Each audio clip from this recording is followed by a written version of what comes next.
Assalamualaikum warahmatullahi wabarakatuh.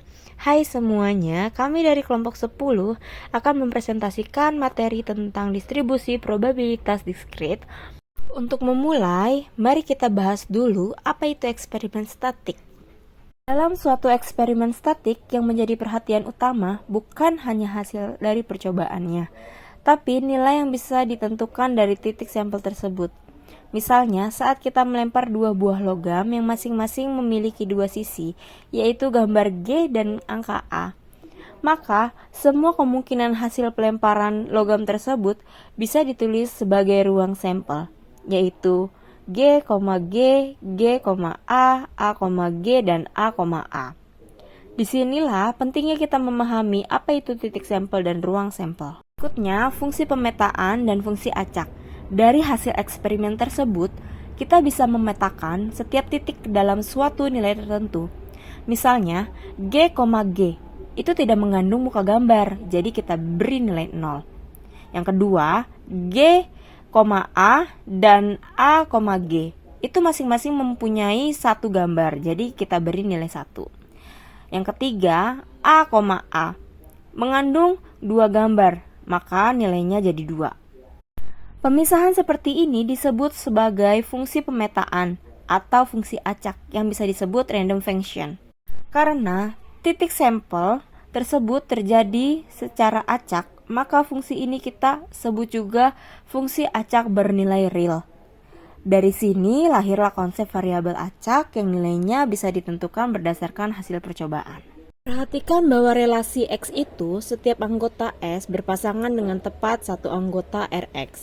Relasi X adalah sebuah fungsi yang memetakan setiap titik sampel dalam ruang sampel S ke satu nilai dalam himpunan bilangan real Rx.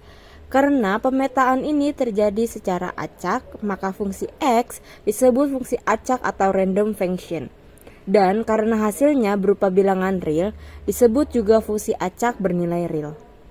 Nilai-nilai dari fungsi acak ini disebut variabel acak. Ada dua jenis variabel acak. Yang pertama, ada variabel acak diskrit, yaitu nilainya terbatas atau dapat dihitung, misalnya 0, 1, 2, dan sebagainya.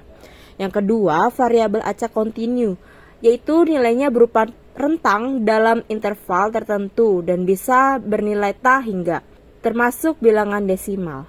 Ada 3 jenis distribusi probabilitas diskrit yang paling sering digunakan, yaitu yang pertama distribusi binomial, yang kedua distribusi Poisson, yang ketiga distribusi hipergeometrik. Ketiga jenis ini distribusi akan kami bahas satu persatu secara lebih mendalam. Jenis distribusi yang pertama yaitu distribusi binomial. Distribusi binomial adalah model probabilitas yang digunakan untuk menggambarkan hasil dari percobaan statik berulang yang memiliki dua kemungkinan hasil, yaitu sukses atau gagal. Ciri-ciri percobaan binomial yang pertama, percobaan dilakukan sebanyak n kali. 2. Setiap percobaan hanya memiliki dua kemungkinan hasil, yaitu sukses dan gagal. Yang ketiga, probabilitas untuk sukses atau P dan gagal Q sama dengan 1 dikurang P bersifat tetap di setiap percobaan. Yang keempat, setiap percobaan bersifat independen atau saling bebas satu sama lain. Contoh percobaan binomial. Yang pertama, melempar uang logam terus muncul muka atau bukan muka. Kedua, melempar dadu, muncul angka 6 atau bukan 6. 3. Mengambil kartu bridge, muncul kartu as atau bukan kartu as. Oleh karena kejadian sukses mempunyai probabilitas, maka kita dapat menentukan nih distribusi probabilitas dari hasil-hasil percobaan binomial yang bisa disebut sebagai distribusi probabilitas binomial atau disingkatnya menjadi distribusi binomial.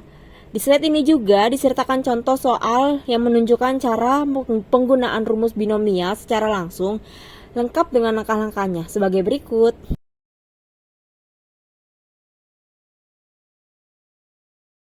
Distribusi berikutnya adalah distribusi Poisson. Distribusi Poisson digunakan untuk menghitung probabilitas terjadinya sejumlah kejadian dalam selang waktu atau ruang tertentu, seperti jumlah pelanggan yang tiba di toko dalam 1 jam. Distribusi Poisson adalah pendekatan dari distribusi binomial ketika n sangat besar, P sangat kecil. Yang ketiga, tetapi nilai rata-rata sama dengan NP tetap. Mengapa sih menggunakan distribusi Poisson? Karena distribusi binomial sulit dihitung. Contohnya, kalau N sama dengan 1000 dan P sama dengan 0,0002, maka pakai distribusi binomial itu secara langsung akan sulit.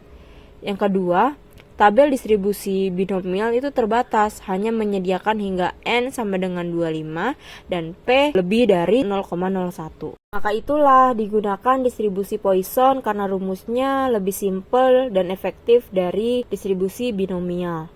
Di slide ini juga menunjukkan contoh soal lengkap dari distribusi Poisson, dari penyusunan data sampai penggunaan rumus. Distribusi yang terakhir ini adalah distribusi hipergeometrik yang digunakan untuk menghitung probabilitas dalam pengambilan sampel tanpa pengambilan dari suatu populasi yang terdiri dari dua jenis elemen.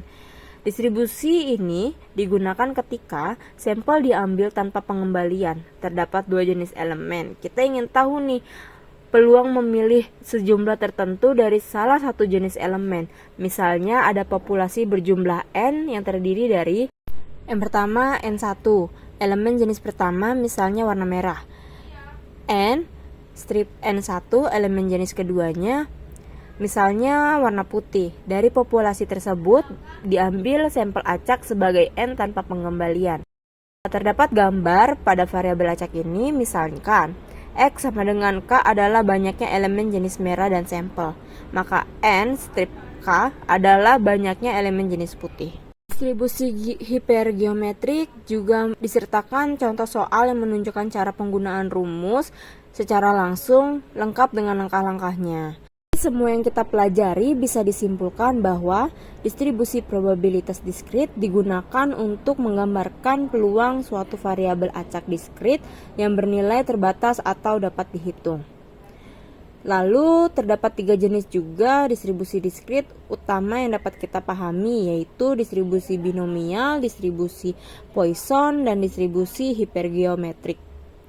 Lalu pemahaman distribusi ini penting dalam statik untuk menentukan peluang dari suatu kejadian, melakukan prediksi terhadap frekuensi kejadian, menganalisis hasil eksperimen statik dalam berbagai bidang, yaitu asuransi, produksi, survei, dan lainnya. Baik teman-teman, itu tadi penjelasan dari kami mengenai distribusi probabilitas diskrit. Harapannya setelah presentasi ini kita semua bisa lebih nih memahami bagaimana peluang suatu kejadian bisa dihitung secara statik dan kapan jenis distribusi tertentu digunakan dalam kehidupan nyata atau penelitian. Terima kasih banyak ya atas perhatian dan waktunya. Wassalamualaikum warahmatullahi wabarakatuh.